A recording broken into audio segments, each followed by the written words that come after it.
হযরত মুসা আলাইহিস সালামের জামানায় অনাবৃষ্টি আর খরতাপের কারণে মানুষের মাঝে হাহাকার লেগে গেল। সারা দেশের মধ্যে খাদ্য ও পানি সংকট দেখা দিল।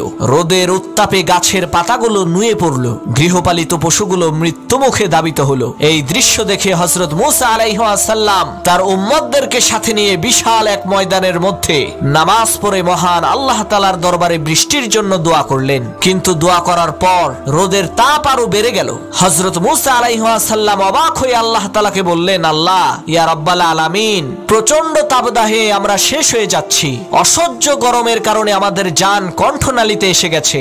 আমরা তোমার কাছে বৃষ্টির জন্য দোয়া করলাম, রহমানুর রাহিম, কিন্তু তুমি বৃষ্টি না দিয়ে রোদের তাপ কেন বাড়িয়ে দিলে? তখন আল্লাহ তাআলা ওহী নাজিল করলেন, হে মুসা, তোমার সামনের এই বিশাল জামাতের মধ্যে একজন লোক আছে যে 40 বছর পর্যন্ত আমার নাফরমানি করছে।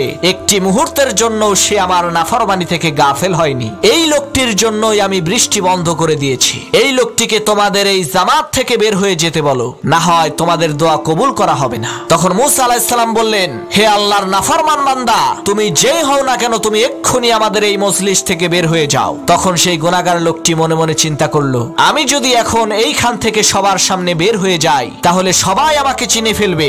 আমি যে আল্লাহর সাথে নাফরমানি করেছি, আমি যে একজন গুনাহগার বান্দা, আজ আমার মান সম্মান সব ধুলোয় মিশে যাবে। আর আমি যদি বের না হই তাহলে বৃষ্টি হবে না। এখন তো আর কোনো উপায় নাই। তখন সে কোনো উপায় না দেখে তার শেষ অবলম্বন মহান আল্লাহ তাআলাকে বললেন, আল্লাহ, 40 বছর পর্যন্ত তুমি আমার গুনাহ লুকিয়ে রেখেছো। আজকে এই হাজার হাজার মানুষের মধ্যে তুমি আমাকে অপমানিত অপদস্থ করো না, তুমি আমাকে ক্ষমা করে দাও। আল্লাহ রাব্বুল আলামিন তাকে ক্ষমা করে দিলেন, আর সাথে সাথে বৃষ্টি নামা শুরু হয়ে গেল। হযরত মুসা আলাইহিস সালাম বৃষ্টি দেখে অবাক হয়ে বললেন, আল্লাহ, এই মজলিস থেকে কেউ তো এখনো বের হয়নি। সেই গুনাহগার লোকটি এখনো পর্যন্ত এই মজলিসের মধ্যে আছে, তাহলে বৃষ্টি কিভাবে শুরু হলো? তখন আল্লাহ তাআলা বললেন, আমার যেই বান্দার কারণে আমি বৃষ্টি বন্ধ করেছিলাম, আমি আমার সেই বান্দার কারণেই এখন বৃষ্টি দিয়েছি। তার জীবনের সমস্ত গুনাহ আমি ক্ষমা করে দিয়েছি। তখন মুসা আলাইহিস সালাম বললেন, আল্লাহ, সেই গুনাহগার লোকটাকে আমরা তাকে একটু দেখতে চাই। আল্লাহ তাআলা বললেন, মুসা, আমার সেই বান্দা 40 বছর আমার নাফরমানি করেছে, তবু আমি তার নাম প্রকাশ করিনি। আর আজকে তো আমি তাকে ক্ষমা করে দিয়েছি, তাহলে কেমন করে তার নামটা প্রকাশ করতে পারি বলো?